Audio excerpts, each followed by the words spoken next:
पहले countdown 55 days to go. 55 दिन बाकी हैं फील्ड मार्शल आसिम मुनीर की दूसरी रिटायरमेंट और मुल्क में नए आर्मी चीफ के आने में। अब जो पहली खबर है वो भी इसी से रिलेटेड है, क्योंकि आपको बताया था कि बाकी मानदा दिन आराम से नहीं गुजरेंगे। अब फील्ड मार्शल साहब की रिटायरमेंट होनी है या मुआहदा इब्राहिमी होना है और उसमें से फील्ड मार्शल साहब को एक्सटेंशन ही मिलनी है, इसका फैसला तो अभी आने वाले दिनों में होगा और कम से कम 29 नवंबर तक उनके पास वक्त है। लेकिन उससे पहले आज के दिन, मतलब असल में कल के दिन 6 अक्टूबर को एक और रिटायरमेंट है और वो है लेफ्टिनेंट जनरल आसिम मलिक, जो DGISI है। बिल्कुल 6 अक्टूबर 2021 को वो मेजर जनरल से लेफ्टिनेंट जनरल के ओहदे पर प्रमोट हुए थे और वो दिन था जिसने डिसाइड किया था कि 4 साल के बाद, मतलब कि अब 6 अक्टूबर जो कि कल है और 2025 उस दिन वो रिटायर्ड होंगे। तो कल उनका डे ऑफ रिटायरमेंट है।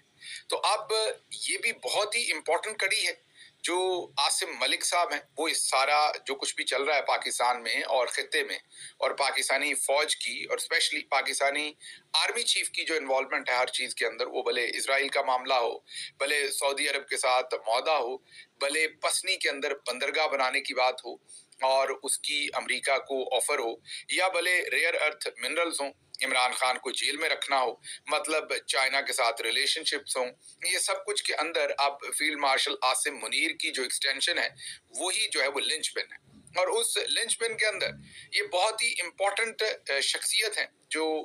लेफ्टिनेंट जनरल आसिम मलिक हैं, DGISI हैं, और इसीलिए इनको DGISI बनाया गया था क्योंकि इनकी सर्विस 1 साल रहती थी।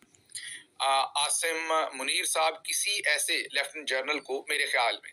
DGISI नहीं बनाना चाहते थे जिनकी मुद्दत मुलाजमत लंबी हो, क्योंकि उन्हें पता था उन्होंने ये सब कुछ करना है और उन्होंने एक एक्सटेंशन और लेनी है और इस सब को करने के लिए उन्हें जिन मराहल में से गुजरना पड़ना था, जो जो कंट्रोवर्शियल काम करने पड़ने थे, उससे उन्हें पता था कि उनकी साख इदारे के अंदर और बाहर खराब होगी और अगर कोई ऐसा जनरल आ गया जिसके 3 साल 4 साल रहते होंगे तो फिर उनके लिए प्रॉब्लम्स खड़ी कर सकता है। इसलिए उन्होंने आसिम मलिक साहब को चुना। एतमाद भी था जाहिर है उनके ऊपर, और उन्हें ये भी लगता होगा कि उनमें वो कैपेबिलिटीज हैं जो वो कर दिखाएंगे इस सारे मामले को।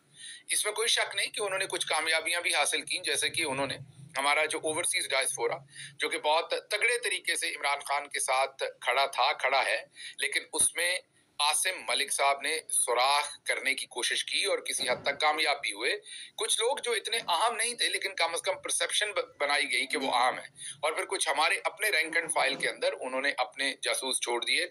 और कुछ लोग जो सादा लोग थे, मैं